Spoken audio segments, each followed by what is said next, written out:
데살로니가 전서 5장 16절로 18절에 있는 말씀을 함께 나누겠습니다. 데살로니가 전서 5장 16절로 18절에 있는 말씀, 제가 다시 한번 읽도록 하겠습니다. 쉬운 성경 버전으로 읽겠습니다. 항상 기뻐하십시오. 끊임없이 기도하십시오. 어떤 상황에서도 감사하십시오.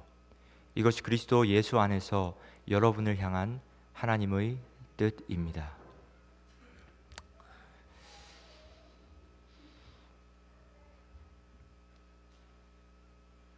바울은 우리의 개인적인 경건 생활을 위한 8가지 명령을 제시했습니다. 그 중에 이 3가지, 항상 기뻐하고 끊임없이 기도하고 어떤 상황에서도 감사하라고 하는 권면의 말씀도 그 8가지 안에 포함되어 있습니다. 이 모든 명령이 현재 시제로 기록되었습니다. 지속적인 행동을 요구한다는 뜻입니다. 한번 기뻐하고 많은 것이 아니고, 한번 기도하고 충분히 만족하는 것이 아니고, 한번 감사하고 내 감사를 다 했다 생각하는 것이 아니고, 지속적인 행동을 요구하는 문법적인 구조로 기록되었습니다.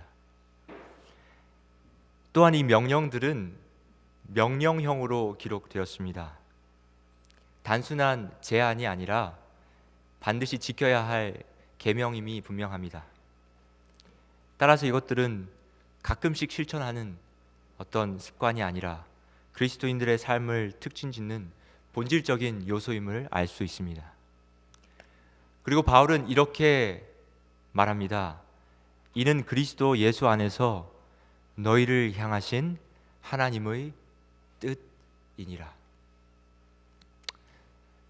성도님들, 평소에 과연 하나님의 뜻이 무엇일까 하고 고민하신 적 있으십니까? 나를 향한 하나님의 뜻은 무엇일까? 고민하신 적 있으십니까? 어느 청년이 저희 교회 청년입니다. 진지하게 이런 질문을 하였습니다. 목사님, 하나님의 뜻이 도대체 무엇일까요? 제가 가는 이 길이 맞는 길인지 아닌지 어떻게 알 수 있습니까? 그래서 제가 누구야, 그 길이 맞는 길인지 아닌지, 하나님이 계획하신 길인지 아닌지 내가 일일이 다 말해줄 수는 없지만 하나님이 뭐라고 말씀하시는지는 내가 알려줄 수 있다. 그리고 제가 데살로니가 전서를 펴서 하나님의 뜻을 알고 싶어 했으니까 이것이 하나님의 뜻이다 하고 읽어주었습니다. 늘 기뻐하기를 바란다. 늘 기도하기를 바란다. 늘 감사할 수 있기를 바란다. A로 가야 할지 B로 가야 할지 나는 답해줄 수 없지만 너가 이 3가지를 한다면 무슨 일을 하고 무슨 일을 만나든지 나는 확신하건대 너는 분명히 하나님의 뜻 안에 있다. 바울은 하나님의 뜻에 대해 말하면서 먼저 기쁨이 넘치는 삶에 대해서 말하고 있습니다. 많은 그리스도인들에게 항상 기뻐하라는 말씀은 좀 당혹스럽게 들릴 수 있습니다. 그리스도인들은 이러한 성경적 진리에 대해 이야기하는 것은 좋아하지만 이것을 실제적 삶에 실천하는 데는 굉장한 어려움을 겪고 있습니다. 삶의 아픔과 고통, 슬픔을 고려할 때 어떻게 사람이 항상 기뻐할 수 있을까 의문을 가지기도 합니다. 그러나 해답은 생각보다 어렵지 않습니다. 왜냐하면 기쁨은 우리가 노력해서 얻는 것이 아니라 우리가 살아가는 방식이라고 성경은 말하기 때문입니다. 갈라디아서에 따르면 우리는 우리 안에 계시는 성령님으로 인해 항상 기뻐할 수 있습니다. 우리의 기쁨은 외부에서 비롯되는 것이 아니라 내면에서 시작된다고 성경은 말하고 있습니다. 기독교 신앙을 모르는 사람에게 가장 전염성이 강하고 매력적인 것이 무엇일까요? 우리 기독교인들을 바라볼 때 그들은 하나님을 모릅니다. 그런데 그들이 우리에게서 가장 매력적으로 느낄 수 있는 것, 가장 전염성이 강한 것, 그것이 무엇일까요? 그것은 기쁨입니다. 여러분도 우리 불교를 믿는 어떤 분이 굉장히 기뻐한다거나 절에만 다녀오면 막 미소를 띈다거나 하면 좀 궁금하지 않겠습니까? 저 사람은 왜 이렇게 기뻐할까? 그런데요, 항상 기뻐하라는 것은 응원 단원처럼 행동하거나 광대처럼 사람들을 웃기거나 매일이 뮤지컬 영화처럼 살아가라는 의미는 아닙니다. 성경에서 말하는 기쁨은 큰 일뿐만 아니라 작은 일에도 하나님을 찬양하는 것을 의미합니다. 우리가 모든 것을 통제할 수 있기 때문이 아니라 하나님이 통제하고 계시기 때문에 가장 어려운 날에도 긍정적인 태도로 살아갈 수 있는 것입니다. 이것이 어두운 세상 속에서도 빛을 발견하는 유일한 방법이라고 성경은 말씀합니다. 그래서요, 오늘부터라도 우리가 정말 성령 하나님의 임재하심을 마음으로 느끼면서 그분을 의지하면서 그분께서 우리에게 주시는 선물을 누릴 때 당장 오늘부터라도 기쁜 삶을 시작할 수 있습니다. 바울은 쉬지 말고 기도하라고 말씀합니다. 굉장한 오해와 혼란스러운 구절입니다. 쉬지 말고 기도해야 한다는 뜻이 무슨 뜻일까요? 24시간 일주일 쉬지 않고 기도하는 것입니까? 그럼 일은 어떻게 하죠? 공부는 어떻게 합니까? 어떻게 쉬지 않고 기도할 수 있습니까? 바울이 말하는 것은 일부 이 종교 단체에서 행하는 것처럼 암기된 기도문을 계속 반복해야 한다는 의미도 아닙니다. 하루 종일 매 순간 쉬지 말고 기도하라는 뜻이 아님을 알고 있습니다. 어떤 의미에선 문자적 의미만 본다면 분명히 불가능한 일입니다. 또한 바울이 이 외워서 반복하는 중언부언을 권장하는 것도 아닙니다. 성경은 심지어 중언부언하는 것을 정죄합니다. 그러면 바울이 기도를 명령할 때, 쉬지 않고 기도하기를 명령했을 때 무엇을 의미하는 것일까? 그것은 우리가 꾸준하게 열정적으로 그리고 기대하는 마음으로 기도해야 함을 의미합니다. 예수님께서는 다음과 같이 기도할 것을 명령하셨습니다. 내가 또 너희에게 이르노니 구하라 그러면 너에게 주실 것이요 찾으라 그러면 찾아낼 것이요 문을 두드리라 그러면 너희에게 무엇한다고요? 열릴 것이니라. 구하는 이마다 받을 것이요 찾는 이는 찾아낼 것이요 두드리는 이에게는 열릴 것이니라. 마크 베터스는 하나님께서 우리가 이렇게 기도하기를 원하시는 이유를 다음과 같이 설명합니다. 한번 들어보세요. 하나님께서는 기도를 통해서만 역사하시는 특정한 능력을 정해 놓으셨습니다. 간단히 말해서 우리가 기도하지 않으면 하나님은 절대 행하시지 않는 것들이 있습니다. 아마 기도해 보신 분들이라면 공감하실 것입니다. 우리가 기도하지 않으면 결코 행하지 않는 것들이 하나님께 있다고 합니다. 우리가 가지지 못하는 이유는 구하지 않기 때문입니다. 삶에서 가장 큰 비극은 응답받지 못한 기도가 아니라 아예 한 번도 드려지지 않은 기도입니다. 저는 이 책을 읽으면서 이 사실을 깨닫고 언젠가부터 하나님께 응답받지 못한 기도가 무엇인가에 집중하기보다 하나님께 아직 드려지지 못한 기도가 무엇이 있는가를 살피며 생애하게 되었습니다. 하나님께 아직 드려지지 않은 기도가 무엇이 있는가? 내가 하나님께 구해야 했지만 구하지 않은 것, 내가 구해야 하지만 구하지 않고 있는 것은 무엇이 있는가? 성도님들, 무엇을 구해야 할지 아십니까? 우리는 때때로 무엇을 구해야 할지조차도 모르는 사람처럼 보입니다. 어쩌면 정말 모를지도 모릅니다. 어제 말씀을 통해 나누었지만 여전히 우리는 솔로몬이 헛되다고 한 것을 구하고 그런 것들만 하나님 앞에 구하고 있는지도 모릅니다.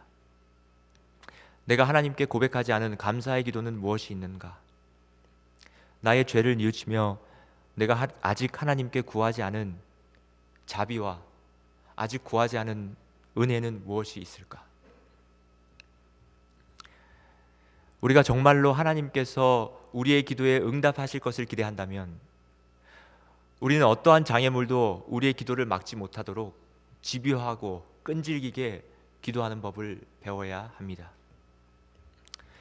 바울이 이러한 방식으로 기도하라고 명령한 것은 하나님에 대한 두 가지 중요한 진리를 드러냅니다. 첫째, 하나님께서는 우리가 그분께 말하기를 원하십니다. 한번 깊이 생각해 보십시오. 이 우주를 만드신 창조주께서 저와 여러분의 음성을 듣기를 원하십니다. 여러분의 입술로, 마음으로 직접 드리는 그 음성을 듣기를 원하십니다. 예수 그리스도와의 관계를 통해 우리는 하나님의 임재로 들어갈 수 있는 완전한 접근 권한을 얻었습니다. 예수님은 한 손으로는 우리의 손을, 한 손으로는 하나님의 손을 잡고 우리를 이어주는, 우리와 하나님을 이어주는 다리가 되셨습니다. 그래서요, 저는 이렇게 표현하고 싶어요. 우리는 감히 하나님께 기도할 수 있게 되었습니다. 이런 생각 못 해보셨죠? 감히 하나님께 기도할 수 있게 되었다는 생각. 저는 정말 그렇게 느끼고 있습니다. 제가 기도할 때 감히 하나님께 기도할 수 있음을 감사드립니다. 영감의 글은 기도로 삶을 바꾼 인물로 야곱을 꼽습니다. 그리고 기도의 필요성을 다음과 같이 말합니다. 끈기 있는 기도의 능력이 필요하다. 야곱은 인내하고 결심하였기 때문에 승리하였다. 그의 경험은 끈질긴 기도의 능력을 증거한다. 우리가 힘 있는 기도와 불굴의 신앙의 교훈을 배워야 할 때는 바로 지금이다. 그리스도의 교회나 그리스도인 개인에게 올 수 있는 가장 큰 승리들은 재능이나 교육이나 부나 인간의 호의로 얻어지는 것이 아니다. 그것들은 열렬하고 번민하는 믿음이 능력의 강한 팔에 메어 달릴 때에 하나님께서 함께 계시는 기도의 밀실에서 얻어지는 승리들이다. 여러분, 교회가 어떠한 일들 가운데서 승리를 경험하려면 그리스도인들의 각 가정이 승리를 경험하기 위해서는요, 이 말씀에 의거하면 똑똑함이 필요한 것이 아닙니다. 똑똑한 사람들이 많이 필요한 것도 아닙니다. 든든한 재정이 필요한 것도 아닙니다. 우리가 얻어야 할 승리들은 기도로서만 얻어질 수 있습니다. 근데 이것은 진짜 그렇습니다. 기도 외에는 이런 유가 나갈 수가 없느니라 말씀하신 예수님의 말씀은 바로 그 의미입니다. 기도의 밀실에서만 얻을 수 있는 승리들입니다. 성도님들, 혹시 가정에 기도의 밀실이 있으십니까? 꼭 집이 아니어도 좋습니다. 저는 차에서 기도 많이 하거든요. 기도에 밀실이 있으신 분은 승리가 보장된 삶 살고 계신 것 아시죠? 기도의 밀실을 우리 모두가 가지면 좋겠습니다. 둘째로, 하나님께서 우리가 그분께 구하기를 기대하신다면 이것은 무슨 뜻일까요? 그것은 구한다면 주실 능력이 있다는 뜻입니다. 믿으십니까? 사실 하나님은 구하는 것 그 이상을 주실 수 있습니다. 이것도 경험으로 많이 경험했습니다. 하나님은 그분이 할 수 없는 일을 약속하지 않으십니다. 그래서 저는 하나님의 약속을 신뢰합니다. 우리에게 구하라고 명령하셨습니다. 그래서 우리는 담대하게 구할 수 있습니다. 우리는 때론 약해서, 나약해서, 능력이 없어서 우리가 약속한 것을 잘 지키지 못하죠. 우리가 사랑하는 사람들에게 한 약속도 잘 지키지 못합니다. 나빠서 그런 것이 아니라 때론 능력이 없기 때문입니다. 유한한 인간 아버지이기 때문에 저 또한 약속한 것을 다 지킬 수는 없습니다. 그러나 하나님은 거짓말하지 않으십니다. 그분은 약속한 것을 반드시 이루십니다. 하나님은 우리가 구한 것을 주실 수 있기에 구하기를 기대하고 계십니다. 얼마나 큰 희망입니까? 주실 수 있기 때문에 구하기를 기대하는 아버지. 우리의 가장 절박한 필요, 가장 멀게 느껴지는 꿈을 한번 생각해 보세요. 하나님께서 우리가 그러한 문제들을 그분 앞에 가지고 나오기를 원하신다면 우리는 우리 아버지께서 내 기도를 듣고 해결할 수 있는 능력이 충분하시구나 하는 사실을 인지할 수 있습니다. 예레미야는 이렇게 말했습니다. 주 여호와여 보시옵소서.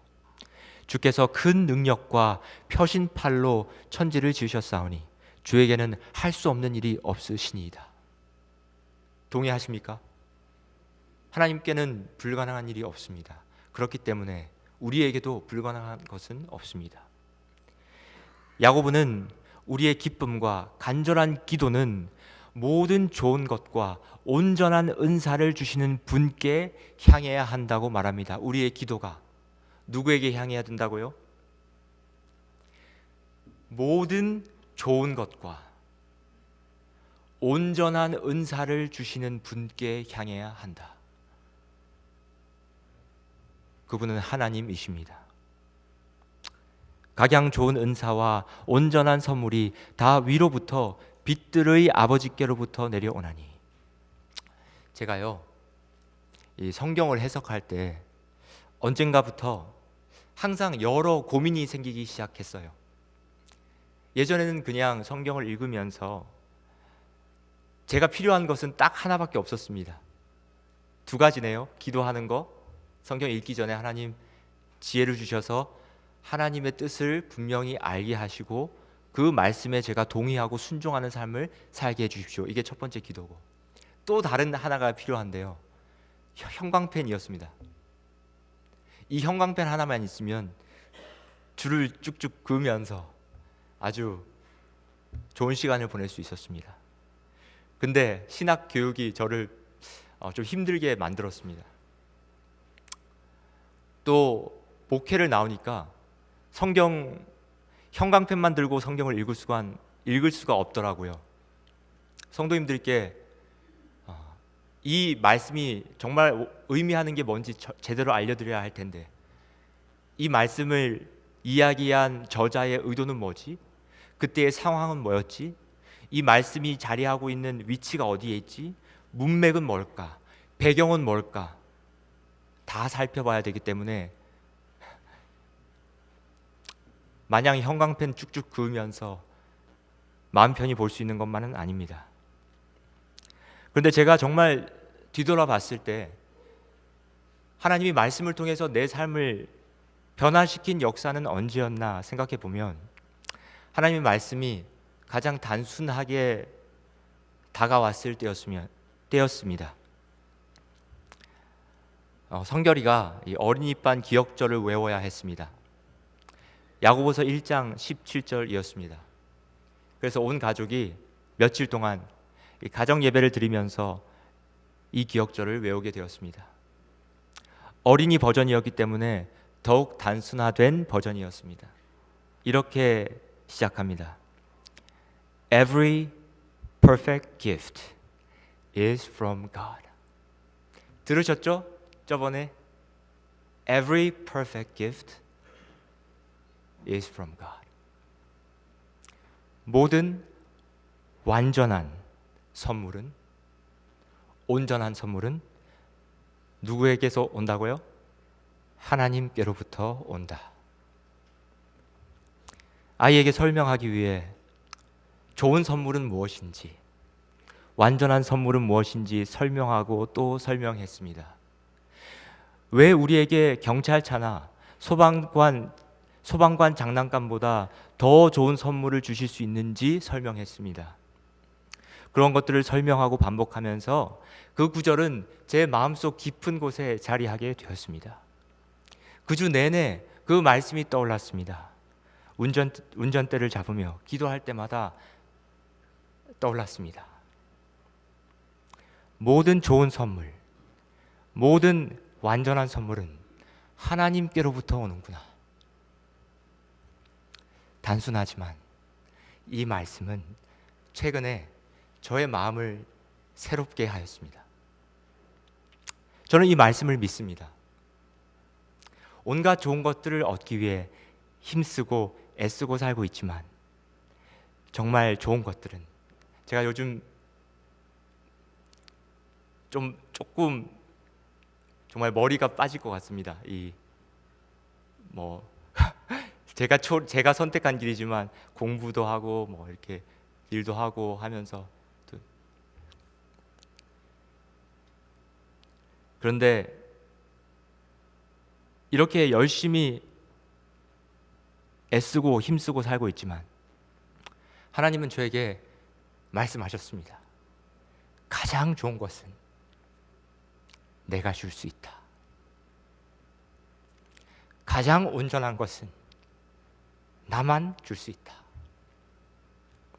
이미 아는 말씀이었죠. 문법도 해석했고 원어도 알고 있는 말씀입니다. 문맥도 분석해본 말씀입니다. 그럼에도 이 말씀이 저의 마음을 감동시켰을 때 아침에 제가 눈을 뜨고 기도하는 자세를 바꾸게 했습니다. 모든 일을 하기에 앞서 신학 서적을 펴기 전에 다시 한번 하나님께, 하나님, 가장 좋은 것, 온전한 것은 주님께 있습니다. 그것을 구하게 됐습니다. 여러분, 이 삶에 진정한 기쁨을 가지려면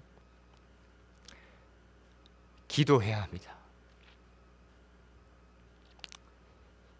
기도로 하나님께 맡겨야 합니다. 그 쉬지 말고 기도한다는 것은 이런 마음으로 포기하지 않고 기도한다는 것을 의미합니다.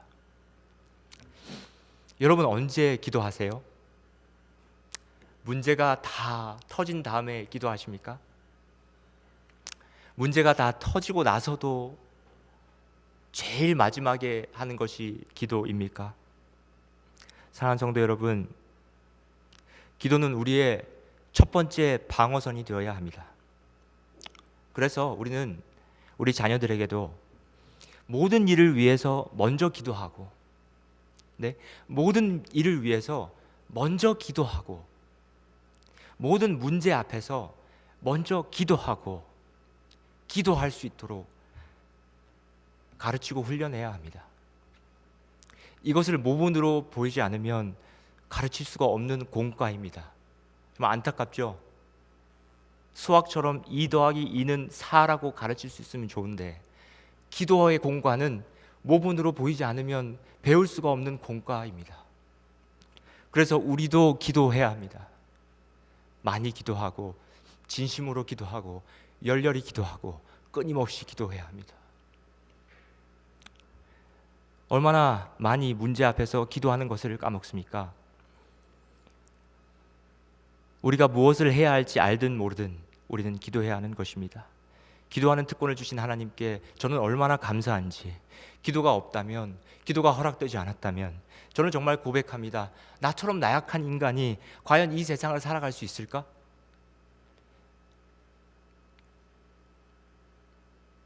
제가 지난주에 죄송합니다. 우리 주현준 집사님을 잠깐 언급하게 됐는데, 수련회에서 주현준 집사님과 이야기를 이렇게 나누면서 저는 진짜 이런 생각이 들었어요. 집사님은 정말 진짜 대단하신 분이다.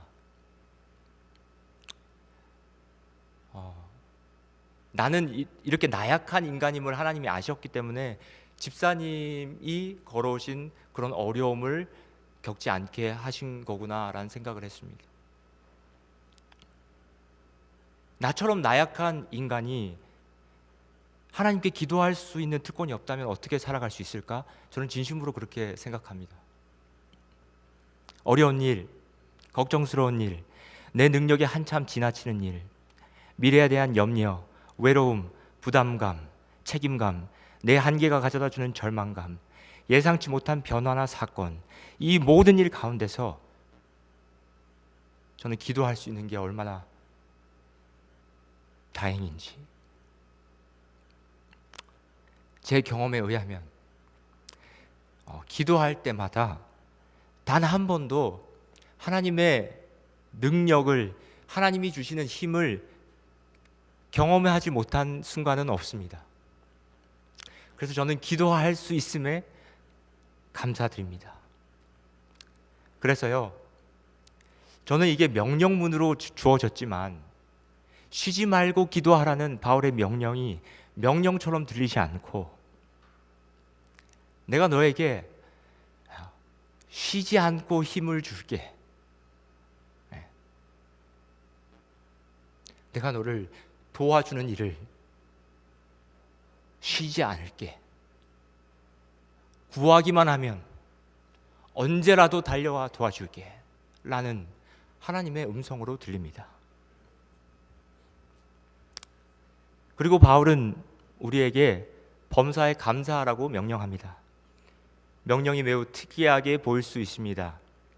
삶이 얼마나 힘든지를 생각해 보면 사람이 어떻게 모든 일에 대해 감사할 수 있을까 하고 의문이 들기도 합니다. 어떤 일들에 대해서는 감사할 수 있지만, 감사해야 한다고 인정할 수 있지만, 모든 일에 대해 감사해야 하는 것은 이해하기 어려울 수도 있습니다. 그러나 이 구절을 주의 깊게 읽어보면 바울이 모든 일에 감사하라고 한 것이지 모든 것에 감사하라고 한 것은 아닙니다. 원어적으로도 그렇습니다. 우리는 인생의 폭풍 자체를 감사할 필요는 없습니다. 그럴 수도 없습니다. 하지만 그리스도인이라면 폭풍 속에서도 감사할 수는 있습니다.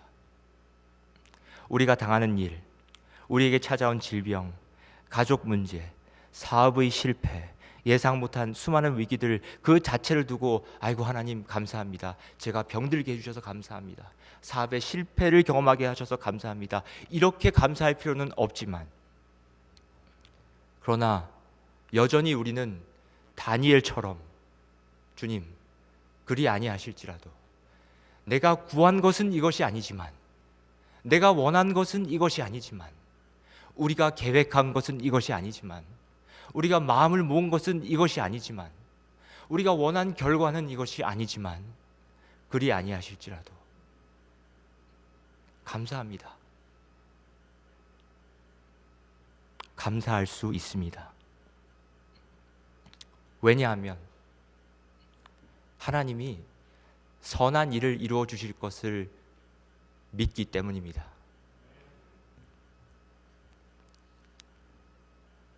이 명령은 우리의 삶에 대한 관점을 말하는 것입니다.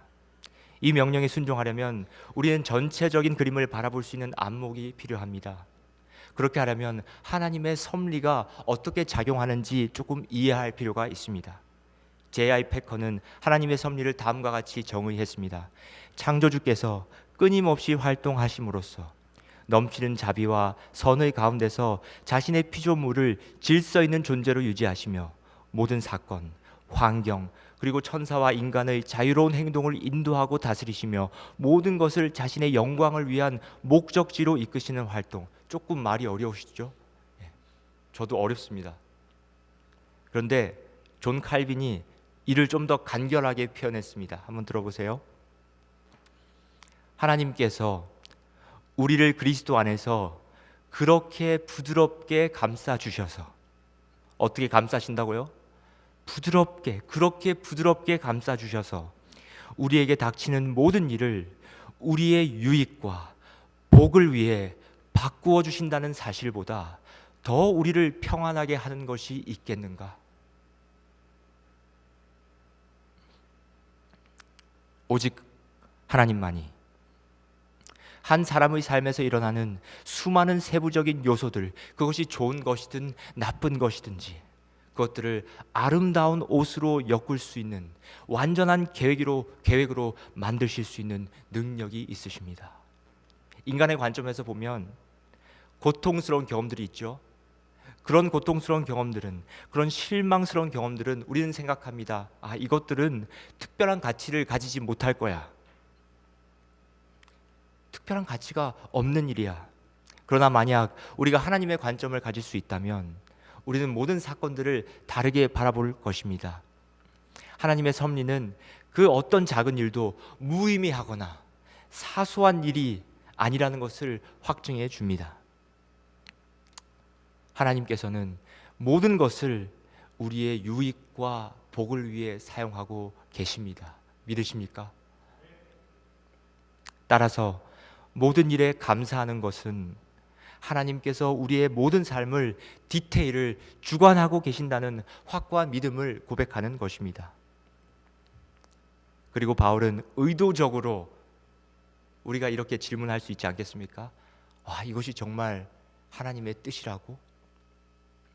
어떠한 환경 가운데서도 기뻐하며 쉬지 않고 기도하며 감사해야 하는 것이 하나님의 뜻이라고? 그래서 바울은 이러한 태도가 그리스도 예수 안에서 너희를 향하신 하나님의 뜻이라고 말씀합니다. 사랑하는 성도 여러분, 항상 기뻐하십시오.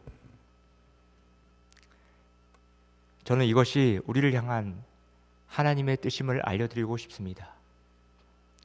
조금 어렵고 힘든 일이 있으십니까? 그것이 가정이든 교회든 항상 기뻐하십시오.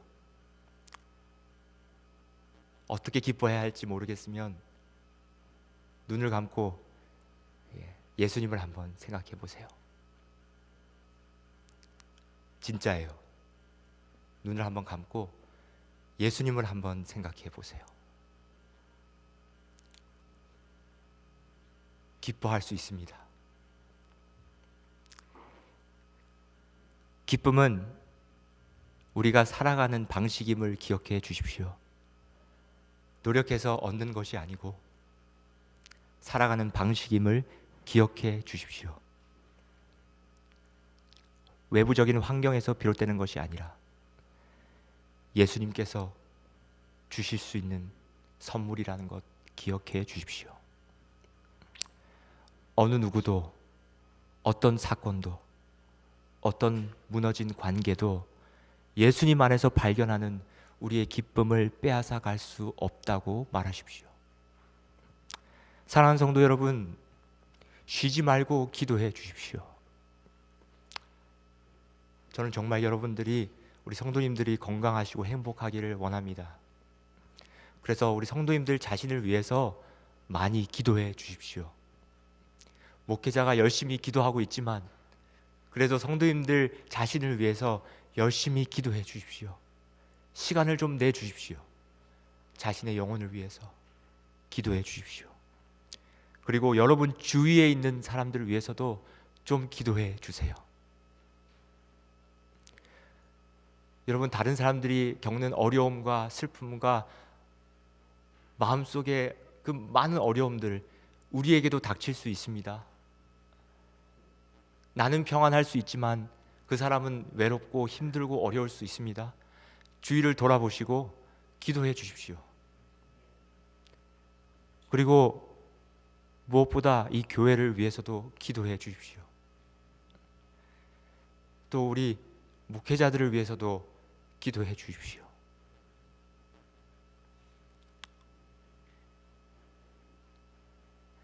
꾸준하게 열정적으로 기대하는 마음으로 기도해 주십시오. 저는 우리 가끔 어르신들이 카톡을 이렇게 인사를 드릴 때 목사님 위해서 기도하고 있다고 해주시는 말씀을 들을 때 정말 큰 힘이 납니다. 담임 목사님도 마찬가지실 것입니다. 제가 목사님께 목사님 사경에 말씀 잘 전하시길 기도하겠습니다 이렇게 문자를 드렸는데 목사님도 저도 강 목사님 위해서 우리 교회 위해서 기도합니다. 그리고 목사님 기도해 준다는 말이 얼마나 제게 큰 힘과 위로가 되는지 모르겠습니다 라고 말씀하셨습니다. 저는 기도의 능력을 믿습니다. 기도로 하나님의 뜻을 이루어 가십시오. 사랑하는 메릴랜드 중앙교회 성도 여러분, 그리고 마지막으로 범사에 감사하시게 되시기를 소망합니다. 하나님께서는 선하시죠? 그분은 선하십니다. 그리고 우리를 너무나 사랑하십니다. 그래서 저는 확신합니다. 우리에게 닥치는 모든 일을 우리의 유익을 위해서, 우리에게 복 주시기 위해 바꾸어 주실 것을 저는 확신합니다. 이 확신 속에서, 이 믿음 속에서, 이 약속 안에서 생애하게 되시기를 간절히 소망합니다. 이 모든 일이 여러분과 저를 향한 하나님의 가장 선하시고 아름다우신 뜻, 하나님의 뜻임을 저는 밝히 주님의 이름으로 전해드리며 말씀을 마치겠습니다.